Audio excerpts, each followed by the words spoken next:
8 de la noche en punto, bienvenidos a Sala de Prensa de Noticias Caracol en vivo en esta noche de miércoles, mitad de semana. Es un gusto saludarlos para analizar los efectos jurídicos y políticos de la noticia en Colombia de las últimas horas. Ya tiene su boleta de libertad por parte del IMPEC el expresidente Álvaro Uribe Vélez, que como lo acabamos de ver en nuestra emisión central y lo vamos a ver con unas imágenes que nos llegan desde Sabaneta, Antioquia, celebró con algunos seguidores allí en este municipio antioqueño y también asistió a una misa.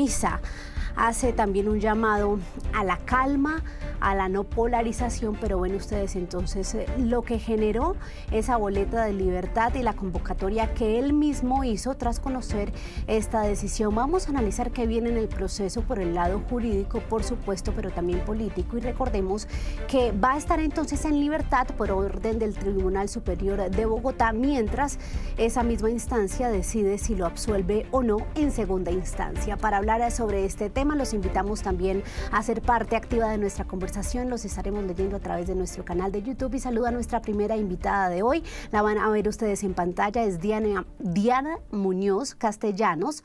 Diana Muñoz Castellanos, abogada penalista. Doctora Diana, bienvenida a Sala de Prensa. Un gusto saludarla. María Camila, buenas noches. Es también para mí un placer estar aquí. Un saludo para ti, el compañero de panel y toda la amable audiencia. Gracias por su tiempo y vemos al compañero de panel que es Gabriel Cifuentes, analista político de aquí de esta casa. Gabriel, como siempre un gusto, feliz noche de miércoles. Doctora María Camila, un gusto verla ya de regreso, un saludo también a Diana y feliz noche para toda la audiencia de Sala de Prensa. Así haya falta después de unos días este espacio para revisar a fondo, ahondar en lo que pasa en nuestro país y pues este tema del expresidente Álvaro Uribe Vélez sí que mueve todas las esferas, no solo la judicial, la jurídica, sino por supuesto la política. Arrancó con usted, abogada Diana, ¿cómo ve que ya entonces fue muy corto el tiempo, cuestión de horas, la entrega de la boleta de libertad y esta celebración, que yo sé que usted se mueve más en lo que tiene que ver con el tema jurídico, lo judicial, pero mire usted el efecto, gran efecto político que genera precisamente por ser el expresidente Álvaro Uribe Vélez la persona en cuestión? Claro, es siempre una victoria y es siempre motivo de celebración una libertad. En este caso en particular, más allá de los efectos políticos que tiene, que son muchísimos, lo cierto es que la garantía de la libertad y de la presunción de inocencia tiene que brillar, en este caso y en todos. Así que no esperábamos menos de la Administración de Justicia. Gabriel, lo escucha usted con su primera impresión sobre lo que está pasando ahí en Sabaneta. Veíamos esas imágenes de la convocatoria a celebración, podría decir uno, del expresidente después de esta decisión del tribunal. Pues es que a mí verdaderamente, María Camila, me genera sentimientos encontrados porque estamos viendo desde un punto de vista político el pimponeo del aplauso a la justicia de manera acomodaticia. Es decir, hoy celebra el uribismo una decisión de la justicia cuando hasta hace una semana estaban señalando a la justicia de politizada. El petrismo, en cambio, celebraba hace una semana la decisión de la justicia y hoy está señalando que la justicia está al servicio del poder. Y entonces esta narrativa de aplauso y de reproche de una manera acomodada a los intereses políticos me parece que le hace mucho daño al debate público, sobre todo cuando lo que se decidió hoy no fue la inocencia del expresidente Uribe, que todavía está pendiente de la segunda instancia a cargo del Tribunal Superior de Bogotá, sino simplemente la decisión de un recurso frente a la posibilidad de que el expresidente pueda seguir en libertad mientras se resuelve la apelación de la sentencia condenatoria. Entonces, yo sí creo que ha habido como una manipulación, un manoseo perverso desde el punto de vista político de lo que ha sucedido hoy, y los mismos que celebran la decisión frente al presidente, el expresidente Álvaro Uribe, hace unas semanas estaban calificando de comunista y de guerrillera a la justicia, de acomodada, y eso creo que le hace daño al debate público. Sí, ahí, abogada Diana, hay un punto, ¿no? porque pues se cuestionó la decisión, se le calificó incluso de improcedente por parte de las personas que hoy la celebran, el de la libertad. Abogada, espérame un segundo, yo no la estoy escuchando, verifiquemos ahí que tenga bien. Listo, No, adelante. Estamos de acuerdo, sin embargo, yo me voy a alejar un poquito de la postura de Gabriel porque, si bien es cierto, vemos como esa incoherencia de aplaudir y fustigar en tan corto tiempo a la justicia, es bueno y es sano que la opinión pública conozca lo que ocurre en un proceso penal. Eh, Realmente la libertad debería garantizarse siempre cuando una persona está enfrentando un proceso penal. En este caso es un proceso de connotación nacional, es una persona conocida por todos, es una persona de la que, pues digamos, se entiende, tiene un poder político, pero esa debería ser la realidad de todas las personas, enfrentar el juicio en libertad. Entonces, claro, es paradójico que los que ayer aplaudían hoy estén celebrando, pero también es bueno y es sano que las personas se acerquen un poquito a la realidad de lo que es la administración de justicia y particularmente en el derecho penal. Abogada, yo entiendo su posición como jurista o como, sí, como penalista sobre el tema de que se enfrente un proceso o se espere una condena en libertad. ¿Por qué es bueno en todos los casos? Porque existe un principio que es la presunción de inocencia. Las personas a veces tienen la idea de que el derecho penal es para proteger a la sociedad de los delincuentes, pero en realidad el derecho penal está hecho para proteger a los ciudadanos señalados de cometer alguna conducta respecto de la arbitrariedad de la justicia, respecto de los linchamientos sociales o incluso físicos. Las personas nos presumimos inocentes y eso es un principio.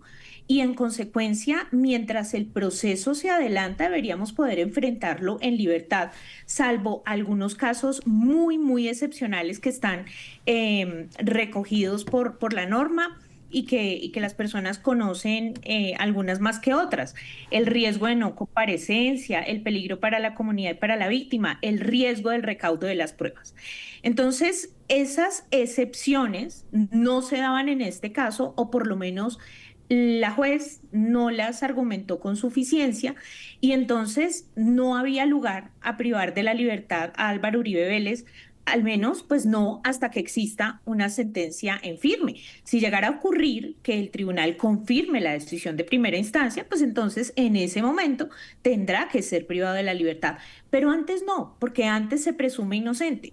Privarlo de la libertad antes pues significaría casi como una pena anticipada. Y es que este punto, más allá de estos argumentos que nos está aquí esgrimiendo la abogada Diana, fue el punto de gran discusión, Gabriel, alrededor de la decisión de la jueza Sandra Heredia, porque aseguraba, primero felicitó al exmandatario por su comparecencia muy juicioso durante todo el proceso a las audiencias y después dijo que había un riesgo de fuga. ¿Usted cree, ya analizando lo que es la decisión del tribunal de dejarlo en libertad hasta que haya o no una decisión en segunda instancia, es correcta? ¿Era lo que tenía que pasar en justicia, Gabriel? No, pero María Camila, nos estamos metiendo en un terreno demasiado fangoso. La juez Sandra Heredia buscó en una sentencia muy extensa, con argumentos que pueden o no conllevar al acuerdo de abogados y de políticos, a entender e interpretar de acuerdo con su criterio jurídico, que tiene que ser respetado de acuerdo con el principio de la autonomía judicial, que existían los argumentos suficientes para considerar que el expresidente Uribe tenía que superar este proceso privado de la libertad. Ahora, hubo muchos cuestionamientos, incluso de importantes exponentes jurídicos como el doctor Gómez Méndez, que consideró que le parecía excesiva, que le parecía contraria a la jurisprudencia, la argumentación de la juez Sandra Heredia, pero el problema aquí es que uno tiene que, en principio, respetar la autonomía judicial, entender que hay instancias como la que efectivamente fue utilizada por parte de la defensa del expresidente Uribe y a la que le dio razón el Tribunal de Bogotá, pero satanizar, llevar a un punto de estigmatización la decisión de la jueza Sandra Heredia, me parece que es simplemente inconveniente y que va en contra de un principio fundamental amparado en la Constitución, que es la autonomía judicial. Para eso hay instancias, para eso hay recursos, para eso está la justicia. Entonces, yo creo que simplemente, y hoy, de hecho, la misma juez 44, Sandra Heredia, firma la boleta de libertad del expresidente Uribe, y eso no significa que el expresidente Uribe haya sido absuelto, simplemente significa que el tribunal ha determinado, de acuerdo con su criterio, que la medida de restricción de la libertad adoptada por la juez Sandra Heredia no cumplía con una serie de principios, y como juez superior y como instancia de revisión de lo que decidió la juez Sandra Heredia, tomó una decisión contraria. Pero yo creo que aquí estamos poniendo en la palestra pública, le estamos poniendo una letra escarlata, estamos poniendo en el muro de la infamia la decisión de una juez que en una sentencia consideró, a su juicio, de su buen criterio, que existían los méritos para hacerlo. Hoy la justicia se ha pronunciado, pero lo que no puede pasar, María Camila, es que nosotros estemos calificando o descalificando los argumentos y las consideraciones de una juez que en principio y en virtud de su potestad, en virtud de la independencia judicial, tomó una decisión. Y por eso yo digo que me parece peligroso que estas interpretaciones que hacen abogados y analistas calificando la decisión de la juez Sandra Heredia puedan ser arsenal político para atacar lo que fue un proceso que a todas luces cumplió con todos los estándares y con todos los principios constitucionales y procesales. Entonces, yo dejaría de politizar este proceso y más bien llamaría a los actores políticos a dejar el manoseo, el vil y sucio manoseo de la justicia, para acomodarlo a sus propios intereses y a sus propias narrativas, que es lo que estamos viendo hoy, no solo en los discursos y en las posiciones, tanto del petrismo como del uribismo, sino también en las exacerbadas redes sociales que no entienden cómo está funcionando el proceso y cuáles son los principios constitucionales que están detrás del proceso judicial.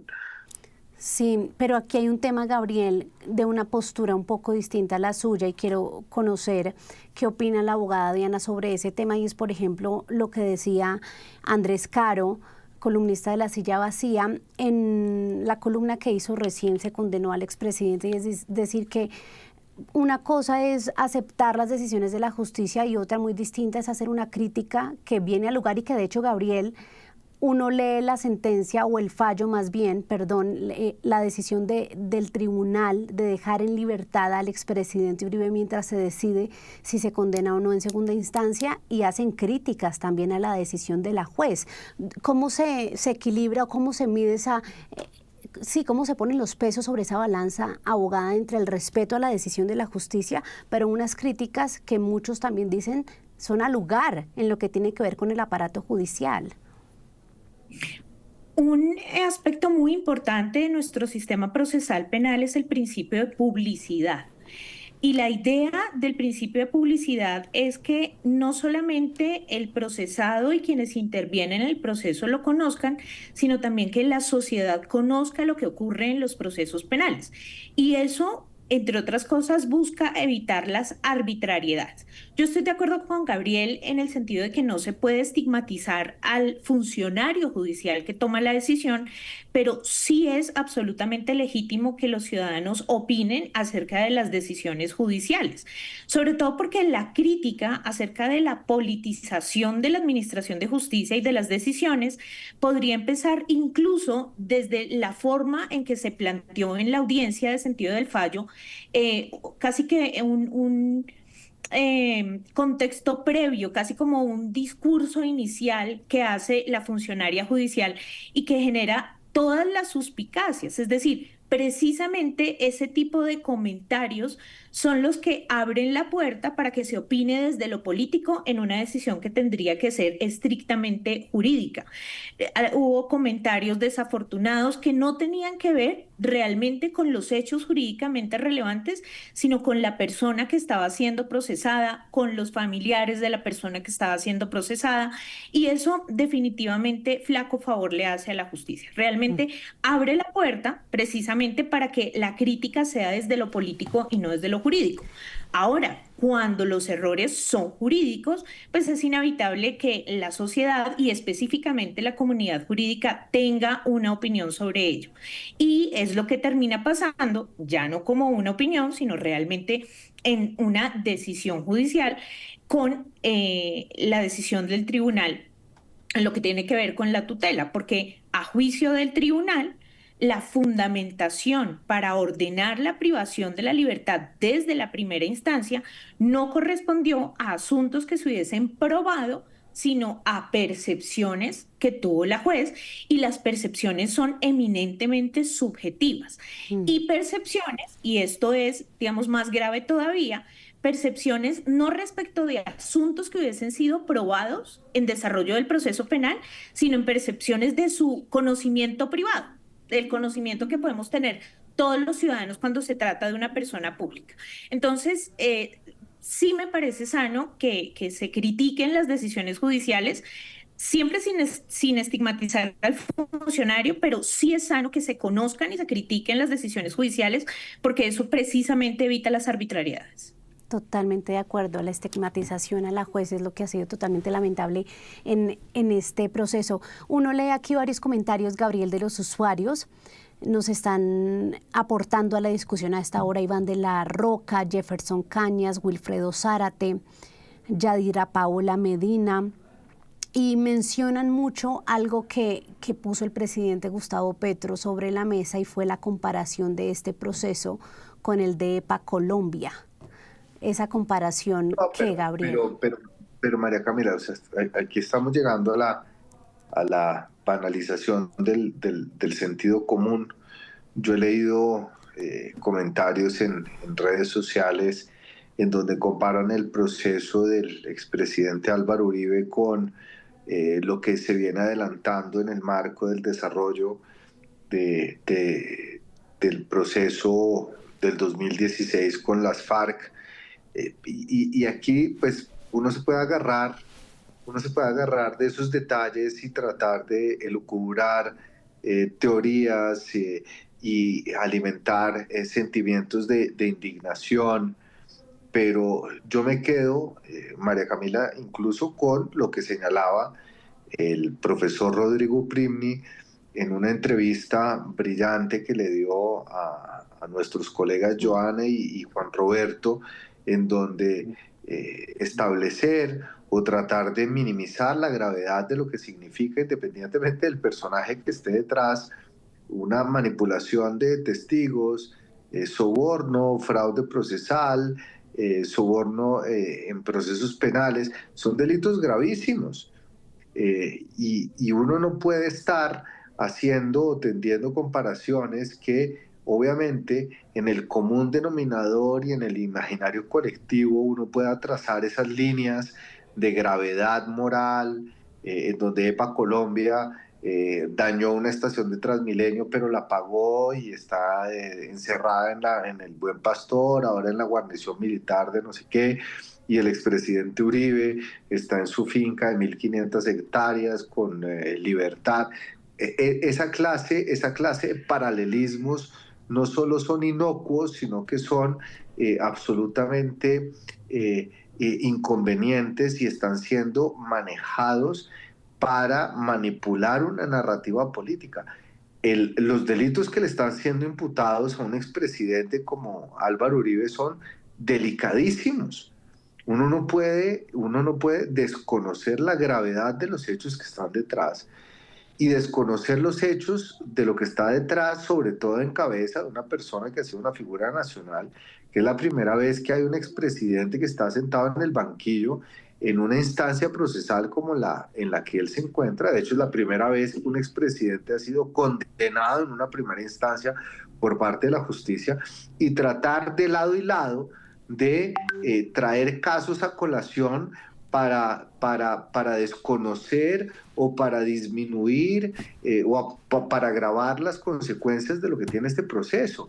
Cada caso responde al ejercicio de valoración probatoria de acuerdo con la ley penal y procesal de los hechos por los cuales está siendo imputado. Es que aquí hemos caído también en la trampa, en donde por ser el expresidente Uribe merece ser apaleado con toda la fuerza de la ley, o por el contrario, merece ser tenido en consideración como un caso excepcional y que no fuera el caso de cualquier ciudadano que comete estos delitos. La ley se aplica de acuerdo con el Código Penal y el Código de Procedimiento, independientemente de quién sea esa persona. Y los delitos por los cuales está siendo imputado el expresidente son gravísimos. Y eso es lo que tiene que quedar. Y eso es lo que se tiene que respetar. Y eso es lo que no se puede politizar, y no se puede convertir la discusión pública. No se puede transformar el debate público en la personalización política de un proceso que tiene que ceñirse por las leyes procesales y penales del Estado. No puede caer uno en esta trampa. No, yo le entiendo, Gabriel, el punto, pero es importante, porque si le soy sincera, uno se mete a las redes, sí, que no necesariamente son como una radiografía de lo que piensa el país en todo sentido, pero la gente, es decir, la comparación del presidente caló en mucha gente. Pero usted no puede caer en la trampa, porque va a haber tanto personas que consideran que el expresidente Uribe no debería estar preso o no debería estar procesado porque hay violadores de derechos humanos como los miembros de las FARC, que por un proceso en el 2016 están hoy en el Congreso, que es la línea fácil, o por el otro lado, personas que dicen que EPA Colombia, que dañó una máquina de Transmilenio, está encerrada en la cárcel y mientras tanto el presidente goza de libertad. Pero esos paralelismos son simplemente, son fisuras mentales, son falsedades, son sofismas que no pasan ninguna prueba legal, y que uno tiene que analizarlos con cabeza fría. Uno no puede tomar la justicia sobre la base de esas opiniones, que son además livianas y que, si bien tienen una resonancia en la opinión pública, no se contrastan de manera adecuada con lo que establece la ley. Exacto. Y ese es el punto. Ese es el punto, sí, le entiendo el mensaje de fondo de no caer en el baile, pero pues el problema también es quién hace la comparación, ¿no? Abogada Diana, el presidente de la República, que pues lo hace no solo con lo que dice Gabriel, poniendo sobre la mesa dos casos que no deberían compararse de entrada, sino criticando la decisión de la justicia de dejar en libertad al expresidente. Claro, es muy particular porque hace apenas unos días estaban diciendo que había que respetar las decisiones judiciales, y 3 días después, 4 días después, entonces ya hay que criticar las decisiones judiciales con todo el rigor. En primer lugar, están comparando peras con manzanas, dos procesos que no tienen ni siquiera una cercanía. En un caso ya tenemos una sentencia ejecutoriada y en el otro proceso estamos apenas en una primera instancia. En uno hubo aceptación, en el otro hubo un juicio. Es decir, son dos casos que no tienen punto de comparación. Si esa, digamos, comparación la hace un particular, la hace cualquier persona en una red social, pues, digamos, no tiene mayor trascendencia. Pero cuando es una persona que tiene el impacto que tiene el presidente de una república y que probablemente tiene totalmente claro el efecto que eso va a tener, pues entonces estamos hablando de, si se quiere, tal vez un acto de irresponsabilidad, porque eso lo que hace al final del día es generar más polarización, más resentimiento, y sobre todo aprovechándose o explotando en algunos casos el desconocimiento de la opinión pública. Nosotros normalmente tenemos unos raseros que suelen utilizarse de ejemplo.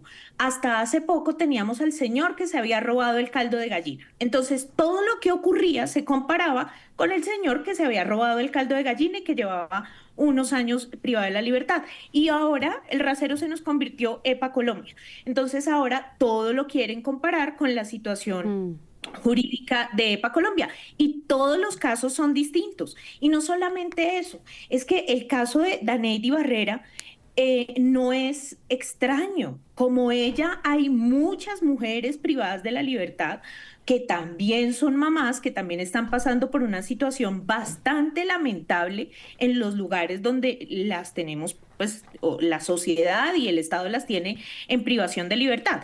Entonces, utilizar justamente una figura porque hace ruido, porque es taquillera, no solamente genera esa polarización, sino que a mi juicio es instrumentalizar ambas tragedias, instrumentalizar ambos procesos penales, y eso es completamente indigno.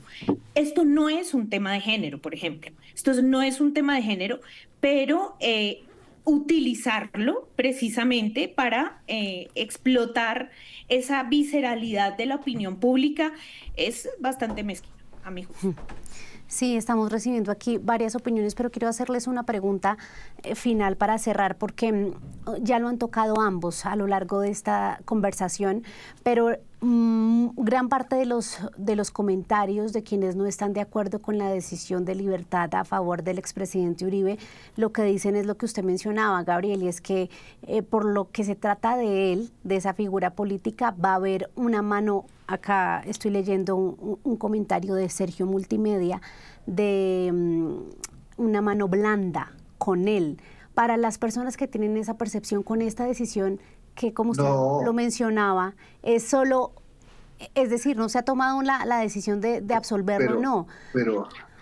Pero mano blanda, María Camila, cuando la Corte Suprema de Justicia, que incluso llevó a la renuncia del expresidente Uribe al Senado para que no fuera la Corte Suprema de Justicia, sino que el caso regresara a la justicia ordinaria. Cuando ha sido la Corte Suprema de Justicia, y uno puede tener una posición favorable o desfavorable, pero desconocer, digamos, que un cuerpo colegiado de 5 magistrados se ponga de acuerdo para tratar de enlodar al expresidente Álvaro Uribe. Pero por amor a Dios, la Corte Suprema de Justicia no solo determinó que las interceptaciones eran legales, rechazó diferentes tutelas interpuestas por la defensa.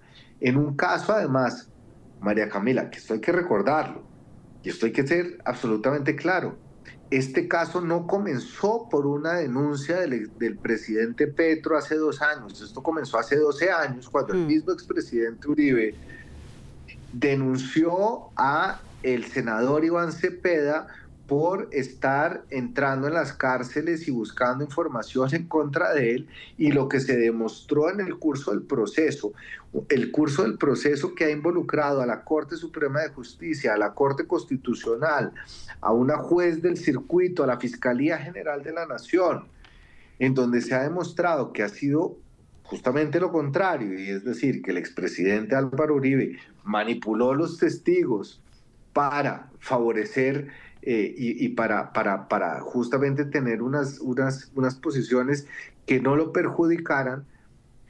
Llegar al punto en el cual se desconoce lo que ha pasado en términos de justicia, desconocer que esto ha tramitado todo tipo de instancias, todo tipo de jueces, del más alto nivel hasta el más bajo nivel, me parece que ya es una ficción política que no podemos aceptar. Hay que dejar que las autoridades y que las instituciones de la justicia operen sin politizar, sin meterle tinta, sin meterle cizaña ni teorías conspirativas. Aquí la justicia ha operado, y no ha operado con mano blanda, porque por el contrario es la primera vez que Colombia tiene un expresidente condenado, en primera instancia, pero condenado. Y eso es importante señalarlo. La escucho sobre este punto, esta conclusión que hacen varios usuarios, abogada Diana. Bueno, aquí hay algo y es que si este proceso hubiese sido el de cualquier otro ciudadano, estaría prescrito. No podemos perder de vista que el juzgado que estaba conociendo del asunto fue relevado de carga procesal para que se pudiera concentrar exclusivamente en este proceso y evitar la prescripción. Todos los días prescriben delitos sexuales, homicidios, delitos también gravísimos todos, y a ningún despacho le quitan la carga procesal para que el proceso no prescriba. Entonces, lo que algunos dicen, no, es que es para los de Ruana, claro, en algunos casos sí, pero fíjense cómo en este caso, precisamente por la visibilidad que tiene, ha ocurrido todo lo opuesto. Es decir, esto debería ser para lo bueno y para lo malo. Todas las demás personas que están esperando una decisión del tribunal hacen la fila. Llega el proceso y espera su turno. En este caso, todo el mundo sabe cuál es la fecha y probablemente van a correr para tomar la decisión antes de que el fenómeno de la prescripción ocurra. Entonces, yo de ninguna manera considero que haya habido una mano blanda, como se ha querido decir por parte de algunos. Aquí ha habido decisiones favorables y ha habido decisiones desfavorables a lo largo de todo el proceso, y es lo normal en los estrados judiciales. No existe o difícilmente existe un proceso que sea completamente victorioso para la fiscalía o para la defensa. Lo normal es que en un trámite, y no podemos perder de vista que este ha sido un trámite larguísimo, pues haya situaciones que favorecen al uno y favorecen al otro. Es completamente normal. Yo no considero de ninguna manera que haya habido una mano blanda. Por el contrario, creo que ha habido mayor rigor y medidas dirigidas a evitar, por ejemplo, el fenómeno de la prescripción, que no se dan con otros ciudadanos que no tienen esta visibilidad. Y no solamente eso. Hay quienes dicen, porque también lo he leído el día de hoy, que la decisión de la libertad es una cosa insólita, la de la tutela que lo tiene hoy en libertad. Y el hecho cierto es que frente a eso hay antecedentes pacíficos en el tribunal. Esta es una decisión que se toma con muchísima frecuencia en procesos que están atendidos por defensores Ese punto públicos. También es importante. Sí, es que esto nos lleva a mirar incluso a las comparaciones, a analizar sí, minuciosamente cómo se está entonces ejecutando la justicia en este caso. Pues Gabriel y abogada Diana, les agradecemos por ayudarnos a hacer el análisis político y jurídico de esta decisión tan importante y que sin duda alguna pues agita el panorama en nuestro país, incluso desde lo que es el partido del expresidente Álvaro Uribe, pero también el mismo gobierno. Gracias a los dos. Gracias, María Camila. Feliz noche. Feliz noche para ustedes y también para los usuarios, para todos los que nos acompañaron en nuestro canal de YouTube y en nuestras redes sociales, en nuestra plataforma de YouTube con sus comentarios. Aquí termina Sala de Prensa. Continúen con la programación de Noticias Caracol en Vivo. Feliz noche.